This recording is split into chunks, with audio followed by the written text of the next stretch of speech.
Let me guess. January 1st, you were super motivated to start your fitness journey or restart it, get back on track. You're gonna meal prep, you were gonna eat clean, you were gonna get your 5 workouts in every week, and you may have actually followed through for a few weeks, but right now you feel like motivation is gone, you're back in the same place as before, maybe feeling even worse. And you just don't know why you can never stay on track and keep your motivation for any longer than a few weeks. If that sounds like you, zero judgment, I've been there. In today's video, we're going to dive into what motivation actually means, why it disappears, and what to do when, not if, that happens. If you don't know me, my name is Sandra, and I post videos like this, plus meal prep, healthy recipes, and easy to do workouts that are less than 30 minutes long for women in their 30s and beyond every single week. So if that sounds helpful to you, make sure to hit subscribe. Let's dive right in. So let's clear one thing up right away. Losing motivation is not a sign of weakness. It's completely human, and no one is always motivated, not even your favorite influencer. If they say otherwise, I promise you they're lying.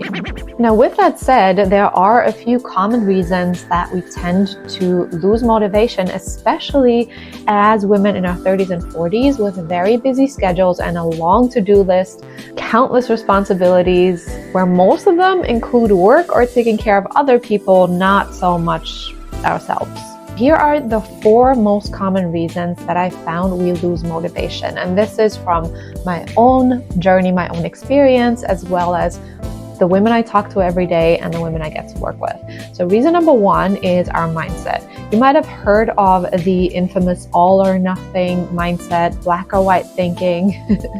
And this can show up in many different ways. It could be something like, oh, I need to get my 5 workouts in this week, and then Monday rolls around, something shows up in your schedule that you didn't expect. You don't get to start your workout at the time you had originally planned. So then it's 10 minutes later and you're like, oh, well, I'm not gonna get the whole thing done anyway, so let me just do it tomorrow. And then tomorrow something else happens. And then by Wednesday you could do something, but you write off the whole week because you're never gonna get there anyway, so why even bother? You're just gonna start fresh next week.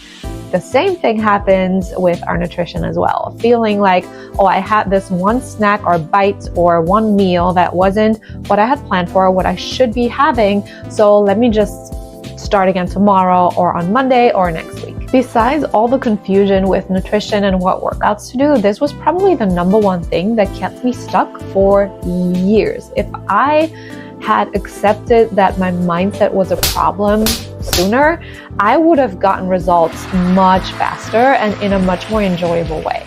Number 2 is you have no support system.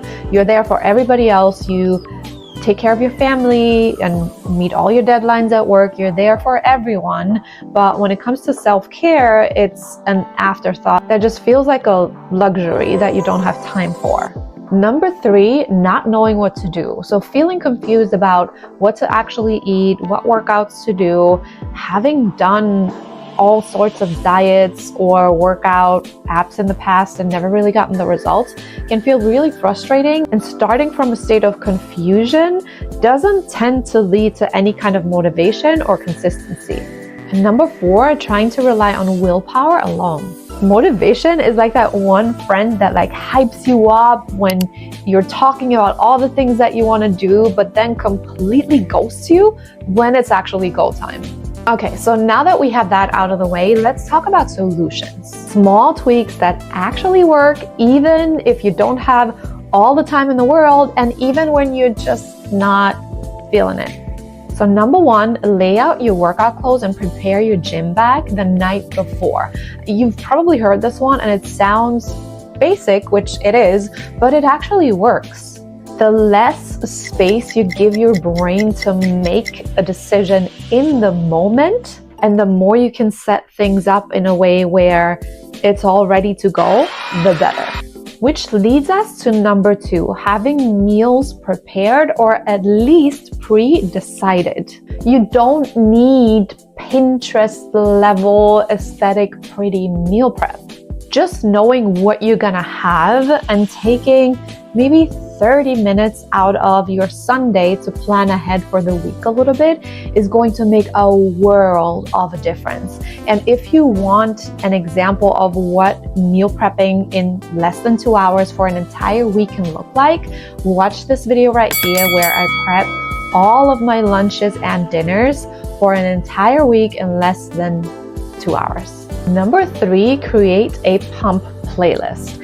Now, listen, no judgment here, whether you like some Beyonce or Lizzo or the Rocky theme, whatever gets you going, prepare that playlist in advance. And if you're not really a music person, then what you can do is have it stack. So choose a series or movie or audiobook, something that you really enjoy doing, and link that with your workout or getting your steps in. So you're only allowed to watch that series or listen to that audiobook while you're working out or on your walk. Number 4 is going to require you to go deeper a little bit, and it's all about knowing your why. And I know we've all heard this in motivational speeches and TED Talks, but it is very important to actually know why you're doing all of this. And honestly, it's never just about a number on the scale. Yes, we want to look a certain way, and all of that is valid, but the question is why. When we really look deeper, it's usually something that has to do with the kind of life that we want to live and the kind of person that we want to be.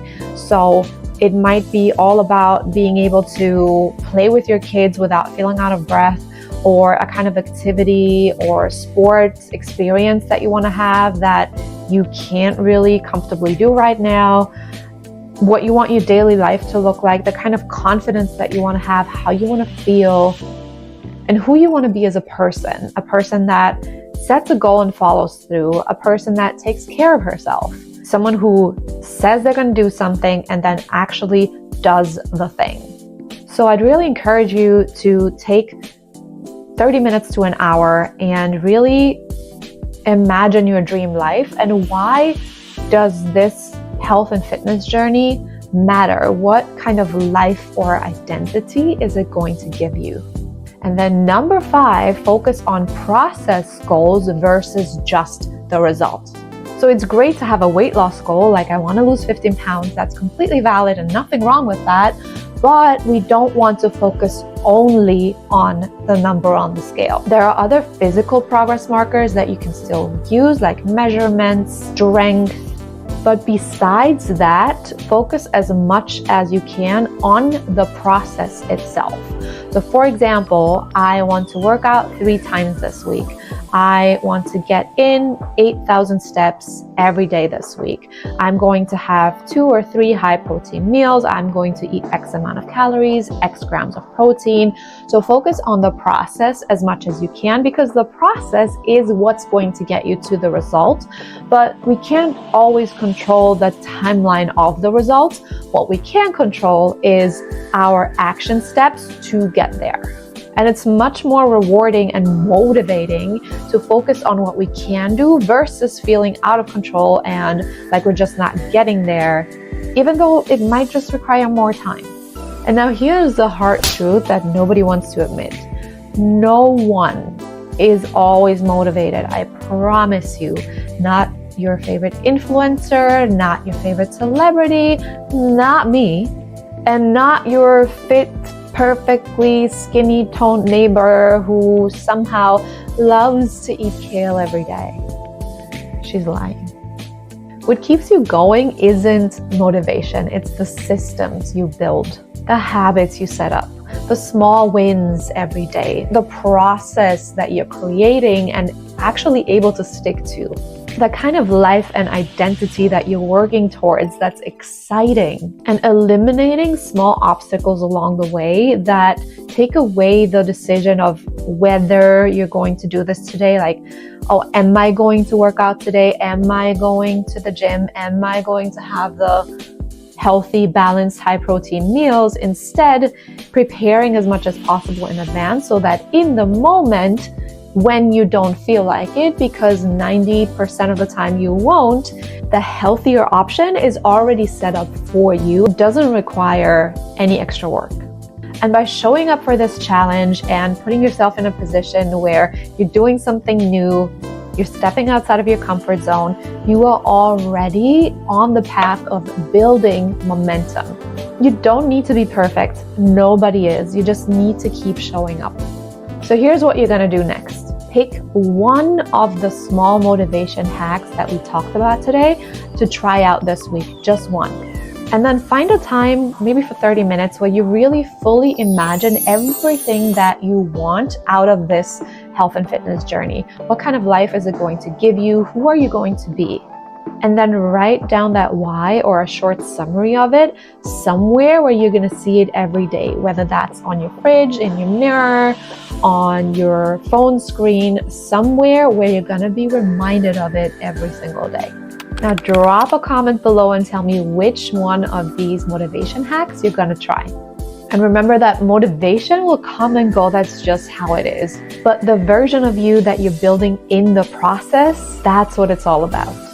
So I'm so excited to see where this week takes us, and thank you for being part of it.